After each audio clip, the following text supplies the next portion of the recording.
So right now, all gas stations in New York State are required to have fire suppression systems. This is a response system that manages and sometimes does extinguish gasoline fires. You probably didn't know this because thankfully they don't go off all that terribly much. However, the State Code Council is considering rescinding this requirement, so the New York Fire Equipment Association is hoping to prevent that from happening. With me now to explain all of this is Fil Conte. He is the founder of the association, and in our Utica Bureau, we are joined by Assemblyman Anthony Brindisi. Thank you for being with me, gentlemen, both of you. Okay, we'll start with you, Phil, since you're here. This is actually something that's been a couple years in the making. The Codes Council met today and is expected to make a decision in a month or so? Yeah, so this process has actually been going on for a few years, and it looks like it's coming to the point now where the Code Council will be making a final vote on whether this provision is going to remain in the code or it's going to come out of the code. So to be clear, this would be applied to existing gas stations? People will be able to take them out and no longer have to pay for them or maintain them? So it's a good question. In fact, nobody knows the answer to that yet, and that's one of the issues with what the Code Council or what the state is proposing to do.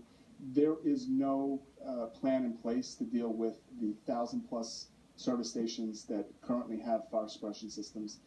So we actually don't know what's going to happen with those facilities. We can guess that people will, or gas station owners will stop servicing them and eventually start to take them out. But there's really no plan in place right now. Okay, so Assemblyman, you and I have spoken about this before. You are the chair of the Assembly Subcommittee on Emergency Services, and you are opposed to this, and you think it's going to make people less safe.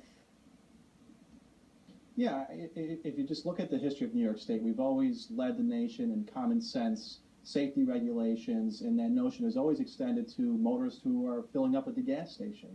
Why would we exclude something that's been in there for decades, which has been proven time and again to work and keep motorists safe?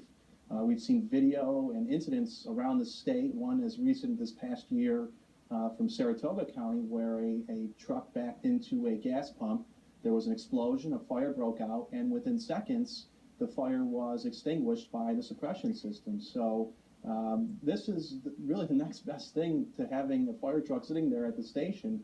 And we want to make sure that motorists are safe when they're filling up at the stations. So we should continue this going forward and not exclude it from the code. Okay, you bring up video. We have some, if I'm not mistaken, and I'd like people to be able to look at it and see what we're talking about here, because as I mentioned, I'm not really sure that people have an understanding about what we're talking about. It's actually not water. You don't fight a gas fire with water. There's a car backing into a pump, as you mentioned, Assemblyman, and there's fire coming out of the back of the car, and people are freaking out, as they would. There's the powder.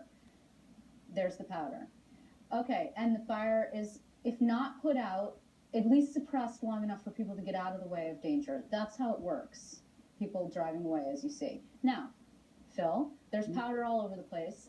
It's messy, and ostensibly it's expensive, and you have to maintain these. So I would expect that convenience store / gas station owners are in favor of not having to do this anymore. Are they the driving force behind this? In fact, they're not the driving force behind this. But you're right.